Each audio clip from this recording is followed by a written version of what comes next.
Mainly मेरे हिसाब से मार्केट के गिरने के 3 कारण हैं, आशीष। आई थिंक सबसे बड़ा कारण है पिछले 3-4 दिन के नंबर्स और अपडेट्स। आई थिंक कहीं न कहीं आप एक सेंस फ़ील करेंगे कि वो वाक़ई में जो बैक बेंचर्स हैं और जिस तरीके से कंज़म्पशन ड्रिवन कंपनियों ने ऑफ लेट एकदम से नंबर्स ख़राब देने शुरू करे हैं।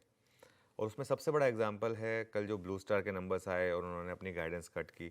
उससे क्या होता है, पूरा का पूरा एक इकोसिस्टम जो है वो इसमें इन्वॉल्व होता है। आप चाहे वोल्टास का स्टॉक देख लें, कल सिम्फनी का स्टॉक देख लें, और ये सारे के सारे वो स्टॉक्स हैं जो थोड़ा सा जीएसटी कट से जिनसे आप पॉजिटिव चीज़ एक्सपेक्ट कर रहे थे। अब आप ये कह सकते हैं कि बारिश सीजन थोड़ा लंबा चल गया, इस वजह से हो गया, जो भी है।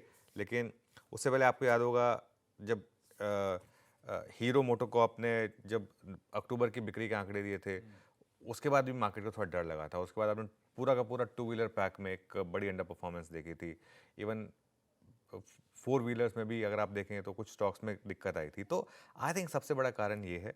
और जो एक चीज़ होती है ना कि फर्स्ट हाफ अच्छा होता है, सेकंड हाफ खराब होता है, ऑलमोस्ट वही हुआ है इस बार। दूसरा बड़ा कारण है जो इंडिया यूएस की ट्रेड डील है, वो उसमें जो देरी हो रही है।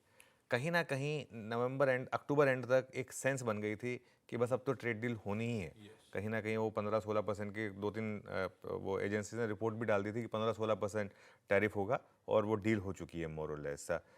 अभी तक उसका कोई संकेत नहीं आया है। आज सुबह डोनाल्ड ट्रंप ने फिर पॉजिटिव बयान दिए हैं।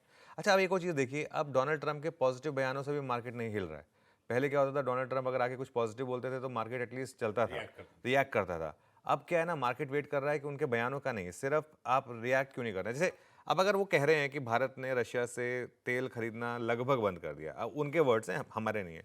अगर वो ये बात कह रहे हैं तो उन्होंने जो एडिशनल 25% टैरिफ लगाया था वो तो इसी बात पर था।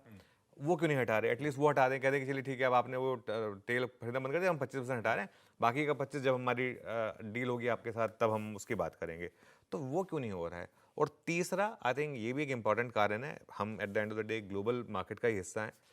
पिछले 3-4 दिनों से आप ग्लोबल मार्केट में कुछ सेंस कर रहे हैं। एशियन मार्केट लगातार रोज नीचे गिर रही होती हैं, यूएस मार्केट, कहीं ना कहीं मार्केट को डर लग रहा है कि ये कहीं एआई का बबल तो नहीं फट गया है। वो जो सुबह मैं सुन रहा था आपकी और हॉर्मास की कन्वर्सेशन, वो ओपन एआई को लेकर, कहीं ना कहीं उसका मार्केट को शायद एक डर लग रहा है कि कहीं ग्लोबल मार्केट में तो बड़ी गिरावट नहीं आ रही है। देखिए, जब जब हमने भी पॉजिटिव व्यू लिया था मार्केट पर, उसमें एक कैवेट ये भी था कि ग्लोबल मार्केट बहुत ज़्यादा नहीं गिरने चाहिए।